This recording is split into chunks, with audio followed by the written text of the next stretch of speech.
দাদা হুজুর পীর রহমাতুল্লাহ আলাইহের প্রতিষ্ঠিত ঐতিহ্যবাহী ফুরফুরা হাই মাদ্রাসার ম্যানেজিং কমিটি ইলেকশনকে কেন্দ্র করে আজকে ফুরফুরা দরবার শরীফে পুলিশ প্রশাসনের যে ভূমিকা আমরা দেখলাম, খুবই মুগ্ধ হয়েছি।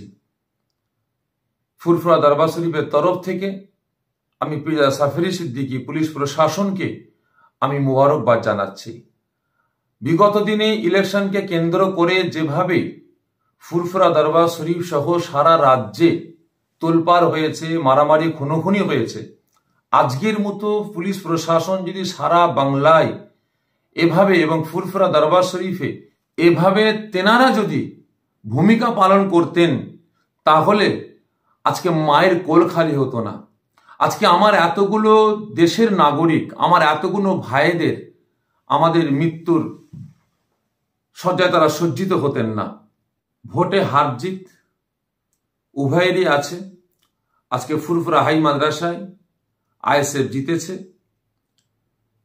আমি চাইব ফুরফুরা দরবার শরীফের পীরজাদা হিসাবে যেনারা জয়ী হয়েছেন তেনারা মাদ্রাসার দিকে লক্ষ্য রাখবেন। দাদা পীর রহমতুল্লাহ আলাইহের প্রতিষ্ঠিত মাদ্রাসার মান সম্মান ইজ্জতের দিকে লক্ষ্য করে এবং বিশেষ করে ছাত্র ছাত্রীদের পড়াশোনার দিকে লক্ষ্য করে তেনারা সুষ্ঠুভাবে মাদ্রাসার দায়িত্ব নিয়ে তাঁরা কাজ করবেন, মাদ্রাসার উন্নয়ন করবেন এবং মাদ্রাসায় বিভিন্ন সাবজেক্টের শিক্ষক পদ খালি আছে, তারা নতুন করে শিক্ষক নিয়োগ করবেন এবং মাদ্রাসার সার্বিক উন্নয়ন করবেন, এই আশা রাখবো। তার সাথে সাথে আমি আরো আশা রাখবো যে বিগত দিনে ফুরফুরা দরবার শরীফের ইজ্জতটা যেভাবে নষ্ট করা হয়েছে, আগামী দিন শান্তি সম্প্রীতি বজায় রেখে যেন ফুরফুরা দরবার শরীফের মান ইজ্জতটা রক্ষা করা যায়। আমি ফুরফুরা দরবার শরীফের পীরজাদা হিসাবে আজকে ম্যানেজিং কমিটিতে যেনারা জয়ী হয়েছেন বা যেনারা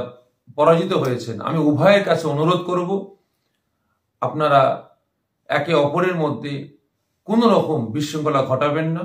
এলাকায় শান্তি সম্প্রীতি রক্ষা করে আপনারা মাদ্রাসার সার্বিক উন্নয়নের দিকে এগিয়ে যান এবং যেনারা জয়ী হয়েছেন, যেনারা পরাজিত হয়েছেন তাদের কাছে অনুরোধ করবো, আপনারা যেনারা জয়ী হয়েছেন তেনাদের সহযোগিতা করে মাদ্রাসার সার্বিক উন্নয়নের দিকে আপনারা লক্ষ্য রাখুন। কারণ এতে যুগ সংস্কারক মুজাদ্দিদে জামান দাদা পীর রহমতুল্লাহ আলাইহের নাম জড়িত আছে, সেদিকে লক্ষ্য করে আপনারা কাজ করবেন। বিশেষ করে আমি ফুরফুরা দরবার শরীফের পীরজাদা হিসাবে নতুন কমিটির জন্য দোয়া চাই। আল্লাহ পাক এনাদের দ্বারা দাদা পীর রহমতুল্লাহ আলাইহের এই প্রতিষ্ঠিত মাদ্রাসার সার্বিক উন্নয়ন করার তৌফিক আল্লাহ পাক দান করেন। আমিন।